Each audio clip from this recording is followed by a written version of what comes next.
বাবুরা খান, সে বলতেছে যে তাকে 1 ঘন্টা আগে টেবিল নাম্বার ওখান থেকে একটা গল্প দেওয়া হয়েছে, ওখানে সাদিক খান আর ফরহাদের নাম আগে থেকে লাগবে ছিল। হ্যাঁ, আগে থেকে ছিল, ফিল আপ করা ছিল ফরহাদ আর সাদিক খান। টেবিল নাম্বার 1 থেকে টেবিল নাম্বার 1 থেকে আমাকে যে জলপ্রপাতটা দেওয়া হয়েছে মাস্টার কলেজ ব্যাপার কেন্দ্রীয়তে, তারপর 1-এ সাদিক ভাই আর হচ্ছে ফরহাদ ভাইয়ের অলরেডি কথা দেওয়া ছিল, মানে এটা খুব ব্যাপারটা, আর আমি দেওয়ার আগে ওটা ফিল আপ করা ছিল।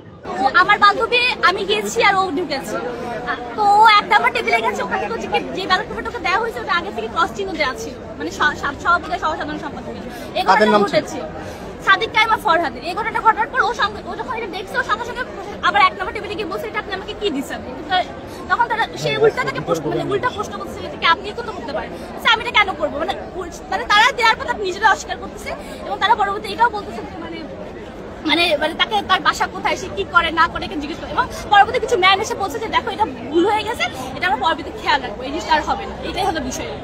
SM ফরহাদ এবং সাদিক কায়েমের নামটা আগে থেকে পূরণ করা ছিল সেটা জানা গেছে, এবং এর বাইরেও আমরা এই মুহূর্তে আপনার আমার যখন ইন্টারভিউ নিচ্ছেন আমাকে আমার মানে যা সাধারণ সম্পাদকের তরফ থেকে জানানো হলো যে ইতিমধ্যে ছাত্র শিবিরের একজন ফেক ভোটারও ধরা পড়ছে।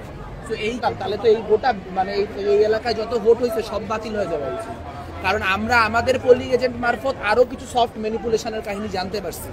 আমরা জানতে পারছি আমাদের পোলিং এজেন্ট যখন ভিতরে ভোট দিতে ঢুকছে তখন সেখানে আগে থেকে পূরণ করা 2টা অন্য কাগজ ছিল, যে একটা কাগজ হচ্ছে পুরাটা শিবিরের প্যানেলের কাগজ, আর একটা কাগজ হচ্ছে সম্পূর্ণরূপে ছাত্রী সংস্থার কাগজ, রোকেয়া হলের হল সংসদের জন্য।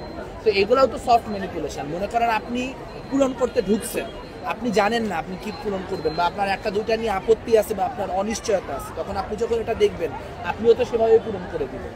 তার মানে গোটা ক্যাম্পাসে এই জিনিসটা হচ্ছে। 21 হলের ক্ষেত্রে আমরা এই কাহিনী দেখতে পাইলাম, রোকেয়া হলের ক্ষেত্রে এই কাহিনী দেখতে পারলাম।